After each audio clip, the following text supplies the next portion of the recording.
శివుడు ఒక భిక్షవాడిలాగా అంజనాదేవి ఇంటికి వచ్చారని మీకు తెలుసా? అంజనాదేవి పుత్రుడి కోసం శివుడికి పూజలు చేస్తున్నప్పుడు, అమ్మా నాకు ఆకలి వేస్తుంది, తినడానికి ఏమైనా పెడతారా అని ఇంటి బయట నించుని భిక్షవాడు అరుస్తూ ఉంటారు. అది చూసిన అంజనాదేవి సరే లోపలికి రండి అని పిలిచి భోజనం ఏర్పాటు చేస్తుంది. మీరు వెళ్లి చేతులు కడుక్కొని రండి అని అనగా, ఆ భిక్షవాడు నా జీవితంలో ఇంతవరకు చేతులు కాదు గదా, నోరు కూడా కడగలేదు, ఇప్పుడు కూడా చేతులు కడుక్కోకుండానే తింటాను అని కూర్చుంటారు. శివుడి కోసం ఏర్పాటు చేసిన సింహాసనం మీద ఆ భిక్షవాడు కూర్చొని ఆహారం వడ్డించు అని గర్వంగా అంటాడు. అతిథిని ఏమీ అనకూడదు అని ఆహారం వడ్డిస్తుంది. అతను ఆ భోజనం తింటూ నోట్లో నుండి కిందకు ఊడ్స్తూ ఛీఛీ, దీంట్లో ఉప్పు లేదు, కారం లేదు అని వంకలు పెడుతూ నీకు అసలు వంట చేయటం వచ్చారాదా అంటూనే అక్కడ శివుడికి పెట్టిన ఆహారం కూడా మొత్తం తినేస్తాడు.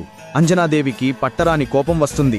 అయినా ఏమీ అనదు. ఆ భిక్షవాడు భోజనం చేశాక పైకి లేచి, నీ చేతి భోజనాన్ని నేను తిన్నాను కాబట్టి ఏదో కొంచెం పుణ్యం నీకు వస్తుందిలే, ఇదే భోజనం ఆ శివుడు గనక తింటే నీకు పుణ్యం కాదుగదా, అతని శాపం నీకు తగులుతుంది అని నవ్వుతూ ఆమెను అవమానిస్తాడు. అది వినగానే అంజనాదేవి ఆగ్రహం ఆపుకోలేక నమస్కరించి కోపంతో, మీరు గనుక ఇంకోసారి నా శివుడి గురించి మాట్లాడితే అని అనేలోపు ఆ భిక్షవాడు శివుడిలాగా మారిపోతారు. అమ్మా అంజన, నువ్వు నా కోసం ఎంతో కఠోరమైన తపస్సు చేస్తున్నావు. నీ భక్తిని ప్రేమను పరీక్షించడానికి నేను ఇలా చేశాను. నేను నీ గర్భం నుండి జన్మిస్తాను అని మాట ఇచ్చి ఆమెను దీవించి అక్కడి నుండి వెళ్ళిపోతారు. ఆ తర్వాత ఆమెకి ఒక కుమారుడు జన్మిస్తాడు. అతడే హనుమంతుడు. జై హనుమాన్ అని కామెంట్ తప్పక మంచి జరుగుతుంది.